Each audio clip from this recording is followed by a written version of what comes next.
What are the magic words you say to close the deal? I've got the answer for you today on this episode of the Dave Lorenzo Daily. Hi, my name is Dave Lorenzo, and we're here every day with a great new sales tip at 5 p.m. 5 p.m. on the YouTube channel. Be sure and join us, become a member of our community, hit the subscribe button, ring the little bell, give us a thumbs up if you like the content, and let us know what you're thinking down in the comments. All right, well, today we're talking about the magic words to close the deal. And this is the number one question I get. Dave, what do I say to close the deal? What are the magic words I can use to get the prospect to do business with me?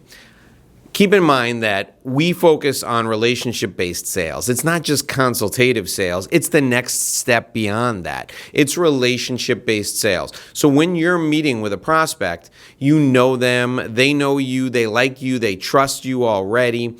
So it's just a matter of finding a way to deliver value to them in exchange for compensation. That's what closing a deal is.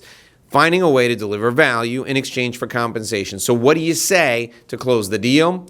I'm going to give you a progression of questions and statements that you can use to get the buyer to say, yes, let's do it, or no, I'm never going to work with you. That's all you're looking for.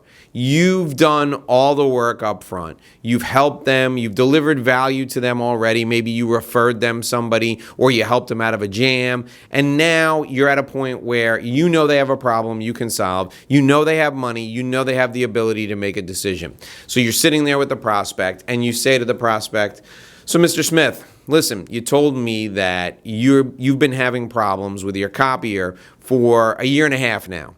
And this copier has really been bothering you. You've got another year and a half left on your lease, but you just can't handle all the overages you're paying from the extra copies that your team makes. I'd like to help you. Would you like some help with that?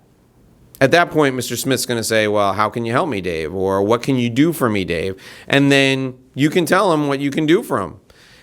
If he responds to that with a lukewarm, wishy-washy statement, you can say to him, listen, you and I both know that I have the solution to this problem for you. And we talked about your budget. It's within your budget. I've just got one more question for you.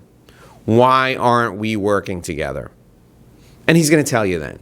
And he's going to either tell you he doesn't have the money, or he doesn't trust you, or he just doesn't think the timing is right. But you've already thwarted all those objections because you've qualified him ahead of time. So it's more than likely that he'll say, you know what, I don't know why we're not working together. He'll say, I'm just not sure. I'm just not sure we need a second copier. At that point, I want you to say, give it a try. That's it. It's that simple. You're using plain language. Give it a try.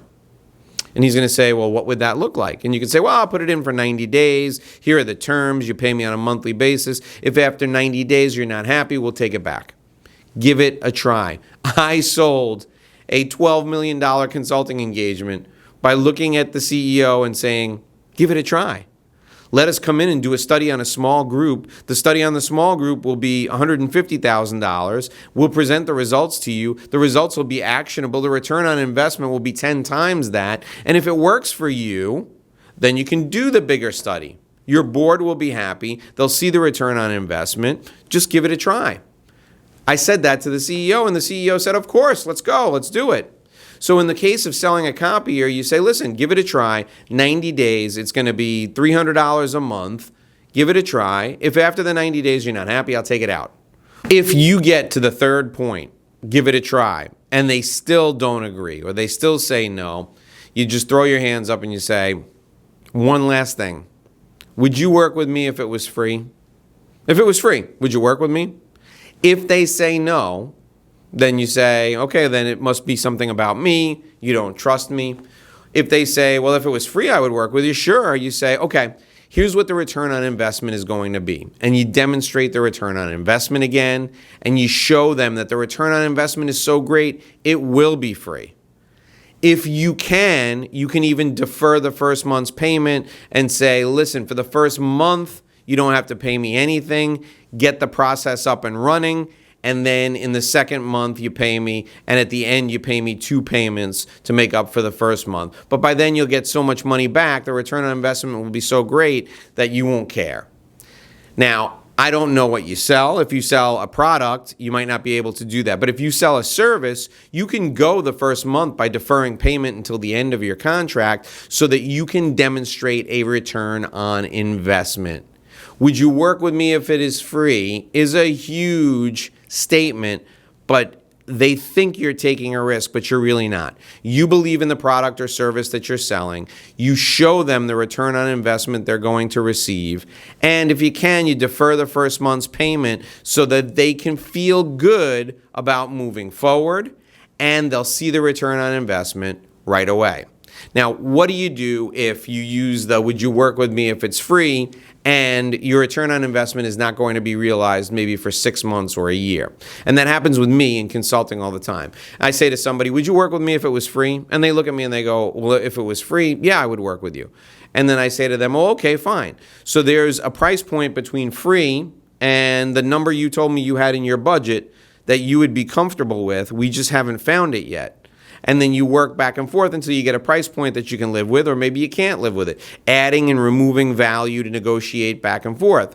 After you get to "would you work with me if it was free," and you still don't have a deal, if you're at the point where you just can't get them to agree on anything, you look at them and say, "We talked about this at length already. You need help. I can help you. We're not working together. We've known each other for a long time. I asked you to give it a try. I asked you if it was free, would you work with me? You still said no. Let's just agree to be friends. Can we agree? Let's just agree to be friends."